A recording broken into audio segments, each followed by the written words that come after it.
School পড়ুয়া এক ছাত্রের মোবাইল হতে তার ব্যক্তিগত তথ্য, ছবি এবং টাকা পয়সা চুরির চেষ্টা করা হয়। তাকে অনলাইনে বৃত্তির প্রলোভন দেখিয়ে এক ব্যক্তি তার সকল ব্যক্তিগত তথ্য এমনকি তার পরিবারের সদস্যদের ব্যক্তিগত তথ্য হাতিয়ে নেওয়ার চেষ্টা করে। কিন্তু বুদ্ধিমান বন্ধুর সহায়তায় সে প্রতারণা থেকে রক্ষা পায়। তারা পরবর্তীতে প্রতারককে আইনের আওতায় আনতে সাহায্য করে। এমনই ঘটনা নিয়ে এই নাটকের গল্প এগিয়েছে। কিভাবে ছাত্রের বন্ধু তাকে বিপদ থেকে রক্ষা করে, তাই দৃশ্য অনুযায়ী বর্ণিত হয়েছে।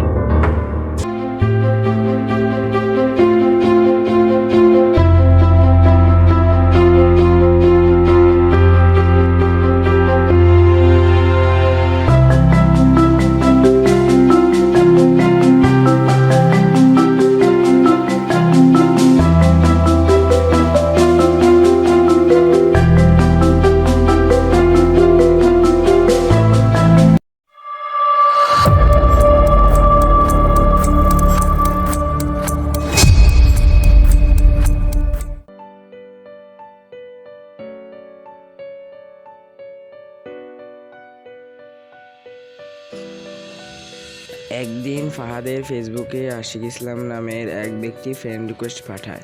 উক্ত ব্যক্তির প্রোফাইলে লেখা ছিল সে একজন শিক্ষা অফিসার। ফাহাদ যাচাই না করে তার রিকোয়েস্ট গ্রহণ করে। তারপর তাদের মাঝের কথোপকথন। আসসালামু আলাইকুম, আমার নাম আশিক ইসলাম। আমি বাংলাদেশে তোমাদের যে উপজেলার শিক্ষা অফিসার হিসাবে কর্মরত আছি। সরকার কর্তৃক একটি বিশেষ বৃত্তি দেওয়া হয়েছে।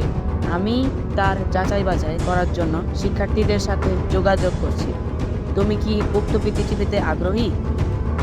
জি অবশ্যই, একটি বৃত্তি পেলে আমার অনেক সুবিধা হবে, কিন্তু স্কুল থেকে তেমন কোনো বৃত্তি নোটিশ দেয়নি। আসলে বৃত্তিটি একটি বিশেষ বৃত্তি।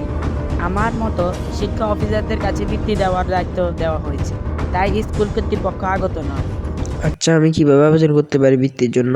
তুমি আগ্রহী হলে আমার কাছে তোমার জন্ম নিবন্ধন, তোমার বাবার জাতীয় পরিচয়পত্র এবং ব্যাংক অ্যাকাউন্ট বিস্তারিত দিয়ে আবেদন করতে পারো। আচ্ছা, এই মুহূর্তে তো আমার কাছে সকল তথ্য নেই, আমি কি একটু সময় পেতে পারি? অবশ্যই, তোমার এই বৃত্তির জন্য অনেক শিক্ষার্থী রয়েছে, তাই এই বিষয়টি যতটা সম্ভব গোপন রাখলে তোমার বৃত্তি পাওয়ার সম্ভাবনা বেড়ে যাবে। ঠিক আছে, আমি আপনাকে বিকালে সকল তথ্য